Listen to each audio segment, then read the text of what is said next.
Oi, gente, boa noite. Estamos aqui para mais uma aula. E hoje eu tô até com um quadro, tá? Vou colocar a data hoje aqui. Vocês me falam se depois vocês vão enxergar aí. Então, a nossa aula hoje, dia 8 da nossa matéria de Fundamentos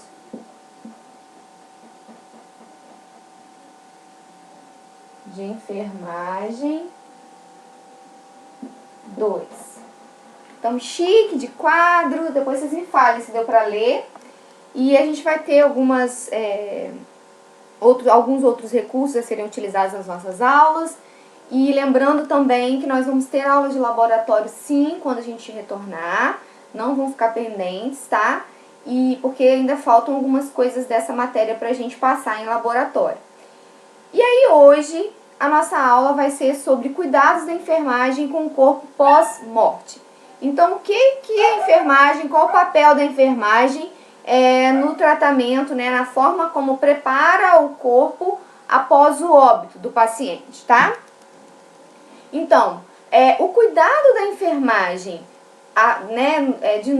da equipe após a morte é a última etapa que a gente vai lidar com o paciente, né? Então, pensa que o paciente esteve conosco, admitimos ele na instituição, cuidamos dele aquele período todo e agora, após o óbito, né, que se encerrou o ciclo vital dele, a última etapa do ciclo de vida do paciente, nós também temos um papel, que é esse cuidado após a morte, que é esse cuidado nessa última etapa na última etapa do ciclo de vida, que é a morte, e a gente também tem que prestar nossa assistência a esse paciente, a esse corpo, né?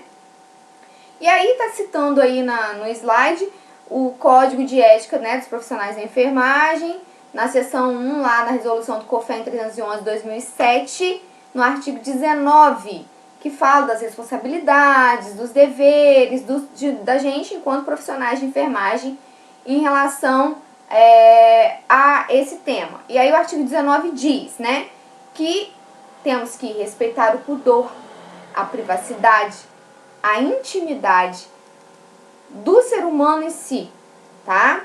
Em todo o seu ciclo vital. Então eu tenho que respeitar o pudor do paciente enquanto vivo, mas também, gente, após a morte. Eu tenho que dar privacidade para o paciente enquanto vivo, mas também após a morte. A intimidade dele tem que ser preservada em vida e também após a morte, tá? Aí fala em todo o seu ciclo vital, inclusive nas situações de morte e pós-morte. Por quê? É o respeito que nós temos com o ser humano. Então tá no nosso código de ética. Então a gente vai preparar o corpo pós-morte de qualquer forma, sem tratar veio a óbito, então não tá vendo nada mesmo, vou deixar outras pessoas passarem, terem acesso à intimidade daquele paciente? Não, né? Então nós vamos tratar com respeito. Nem sei se tá dando pra ver, gente, eu fiz fora lá. Então, respeito,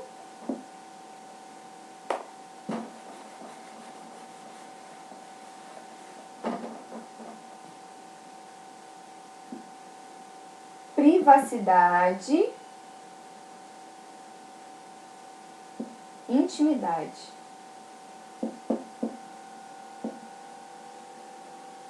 Tá? Então, pós-morte, nós temos esse dever em relação ao paciente.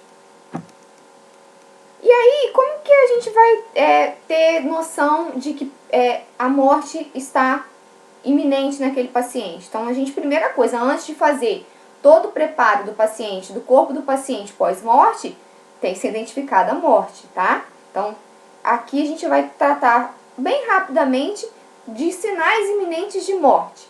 Então, quando a gente começa a observar uma redução da frequência respiratória, da profundidade da respiração do paciente, é um sinal que está próximo a vir a óbito.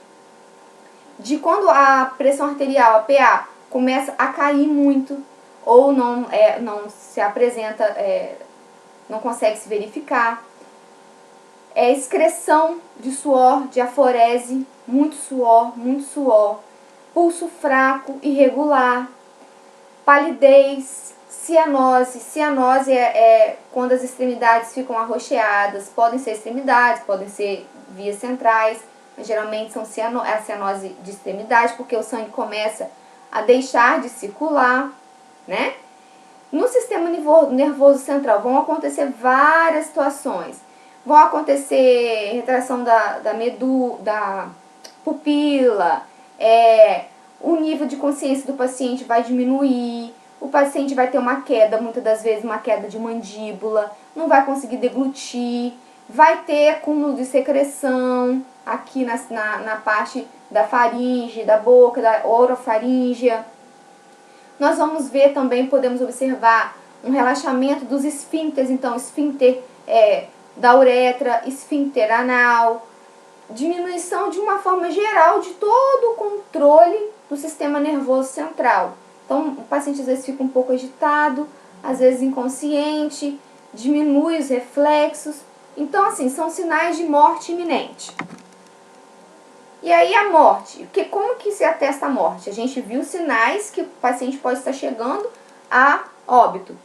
Mas a morte no Brasil, definição, a morte, ela está ali estabelecida nessa lei aí, 9.434, lá de 97, no artigo lá 3º, que o indivíduo é considerado morto quando ocorrer o quê?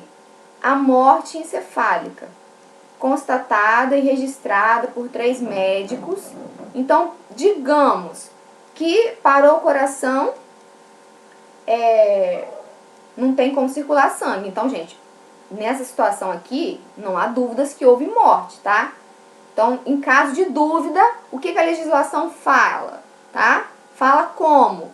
Porque se eu não tenho pulsação, se eu não tenho batimento cardíaco, se o paciente não respira, não chega sangue oxigenado no cérebro, o cérebro já morreu.